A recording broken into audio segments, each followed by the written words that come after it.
নমস্কাৰ এই মুহূৰ্তত আহি পৰিছে কেইবাটাও গুৰুত্বপূৰ্ণ খবৰ আজি হৈছে 17 ফেব্ৰুৱাৰী আৰু এনেধৰণৰ খবৰসমূহ নিতৌ পাই থাকিবলৈ চেনেলটো ছাবস্ক্ৰাইব কৰি ভিডিঅ'টোত এটা লাইক কৰি দিবলৈ নাপাহৰিব। তেনে বলক দৰ্শকসকল খবৰকেইটা আৰম্ভ কৰোঁ। দৰ্শকসকল আজি ৰাতিপুৱাৰ প্ৰথমটো খবৰ অসমত 50,000 যুৱক যুৱতীয়ে জাপানৰ কোম্পানীত লাভ কৰিব চাকৰি। ছিংগাপুৰতো অসমৰ নাৰ্ছে লাভ কৰিব চাকৰি। এটা জাপান আৰু ছিংগাপুৰৰ কোম্পানীৰ সৈতে শীঘ্ৰেই হ'ব MOU।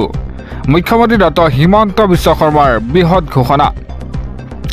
দিবলৈ এটা গুৰুত্বপূৰ্ণ খবৰ অসমৰ লাখ লাখ নিবনুৱাৰ বাবে ভাল খবৰ। জাপান চৰকাৰৰ অনুমোদিত দুটাকৈ কোম্পানীত আহিব অসমলৈ। এই দুয়োটা কোম্পানীয়ে অসম চৰকাৰৰ লগত কৰিব MOU। এই দুয়োটা কোম্পানীয়ে অসমৰ কলেজ বিশ্ববিদ্যালয় আদিত জাপানীজ ভাষা প্ৰৱৰ্তন কৰিব। এটা জাপানৰ পৰা প্ৰশিক্ষক আহি ইয়াৰ প্ৰশিক্ষণ দিব অসমত। 9 মাহৰ এই বিশেষ পাঠ্যক্ৰমৰ ব্যৱস্থা কৰা হ'ব। 9 মাহৰ পিছত জাপানৰ বিষয়ে অসমতেই এটা পৰীক্ষা দিব লাগিব। এই পৰীক্ষাত পাছ কৰিলেই জাপানত সুনিশ্চিতভাৱে জাপানীজ কোম্পানীত চাকৰি পাব। জাপানত যাব নিবিচাৰিলেও ভাৰতত থকা জাপানীজ কোম্পানীত চাকৰি পাব তেওঁলোকে। এৰা ভূটান বাংলাদেশ মালদ্বীপ আদিত থকা জাপানীজ কোম্পানীত চাকৰি পাব অসমৰ যুৱক যুৱতীয়ে। প্ৰাৰম্ভিক পৰ্যায়ৰ অসমৰ 50,000 যুৱক যুৱতীয়ে লাভ কৰিব এই চাকৰি। এৰা ছিংগাপুৰৰ পৰাও অসমীয়া যুৱক যুৱতীৰ বাবে আহিছে ভাল খবৰ। ছিংগাপুৰৰ নাৰ্ছিঙৰ লগত জড়িত যুৱক যুৱতীসকলক দিব কৰ্মসংস্থাপন। এৰা অসমৰ BSc নাৰ্ছিং কলেজত ইংৰাজী পাঠ্যক্ৰম আৰম্ভ কৰিব ছিংগাপুৰে। এই পৰীক্ষাত পাছ কৰিলেই ছিংগাপুৰ দূতাবাসে অসমৰ যুৱক যুৱতীসকল চাকৰি দিব। এডভান্স ষ্টেজ আছামৰ পূৰ্বে মুখ্যমন্ত্ৰী ডক্টৰ হিমন্ত বিশ্ব শৰ্মাৰ এই বৃহৎ ঘোষণা। অসমৰ লাখ লাখ নিবনুৱাৰ বাবে ভাল খবৰ দিলে মুখ্যমন্ত্ৰী হিমন্ত বিশ্ব শৰ্মাই। আৰু দিব লৈছোঁ পৰৱৰ্তী খবৰ চৰকাৰী কৰ্মচাৰীৰ বিদ্যুতৰ বিল শীঘ্ৰেই শূন্য হ'ব। ইয়াৰ বাবে অসম চৰকাৰে ঘোষণা কৰিলে নতুন আঁচনি। কোনো বন্ধকি নিদিয়াকৈ PM সূৰ্যৰ ঘৰ বাবে লাভ কৰিব সুবিধা। এটা মুখ্যমন্ত্ৰী ডক্টৰ হিমন্ত বিশ্ব শৰ্মাৰ এই বৃহৎ ঘোষণা। চৰকাৰী কৰ্মচাৰীৰ বাবে ভাল খবৰ। আপোন ঘৰ আঁচনিৰ দৰে আহি গ'ল এক নতুন আঁচনি। এই আঁচনিৰ ফলত চৰকাৰী কৰ্মচাৰীৰ বিদ্যুতৰ বিল শূন্য হ'ব।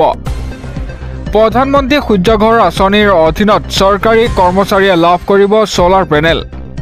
কোনো বন্ধকি নিদিয়াকৈ বেংকে চৰকাৰী কৰ্মচাৰীক দিব ঋণ। ইয়াৰ জৰিয়তে সংস্থাপন কৰিব পাৰিব ছ'লাৰ পেনেল। ৰাজসাহায্যৰ লাভ কৰিব আঁচনিৰ বাবে। ইয়াৰ ফলত বিদ্যুতৰ বিল শূন্য হ'ব। মুখ্যমন্ত্ৰী ডক্টৰ হিমন্ত বিশ্ব শৰ্মাৰ এই বৃহৎ ঘোষণা। চৰকাৰী কৰ্মচাৰীৰ বাবে আহি গ'ল এই ভাল খবৰ। আৰু দিব লৈছোঁ পৰৱৰ্তী খবৰ এটা ব্ৰেকিং নিউজ। ৰাজ্যত নাইকিয়া হ'ব ইণ্টাৰনেটৰ সমস্যা। তীব্ৰগতিত চলিব এতিয়া ইণ্টাৰনেট। মুখ্যমন্ত্ৰী ডক্টৰ হিমন্ত বিশ্ব শৰ্মাই কৰিলে বৃহৎ ঘোষণা। এতিয়াৰে পৰা ৰাজ্যত নাইকিয়া হ'ব ইণ্টাৰনেটৰ সমস্যা। ইণ্টাৰনেটৰ সমস্যাৰ ক্ষেত্ৰত মুক্ত হ'ব অসম। তামিলনাডুৰ আহিৰে অসমত স্থাপন হ'ব ইণ্টাৰনেটৰ সেৱা। স্থলপথৰ বিপৰীতে জলপথেৰে যাব এতিয়া ইণ্টাৰনেটৰ কেবুলিং। মুখ্যমন্ত্ৰীৰ এই বৃহৎ ঘোষণা।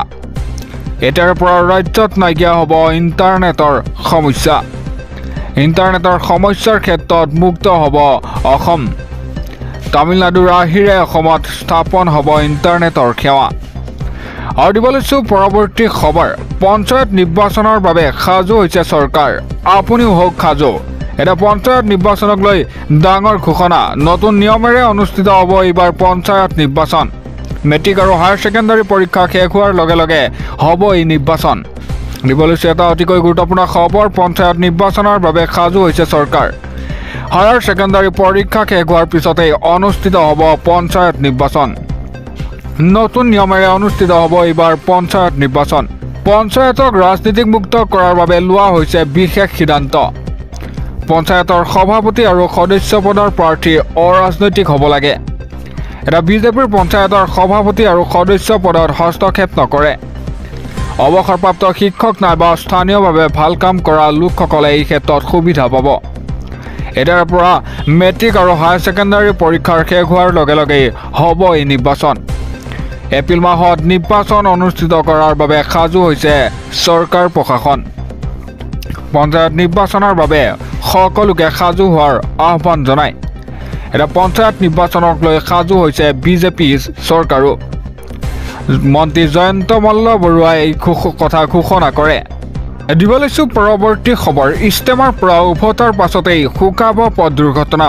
ইষ্টেমাত দোৱা কৰি ঘূৰি আহোঁতেই প্ৰাণ হেৰুৱালে আলালুদ্দিনে।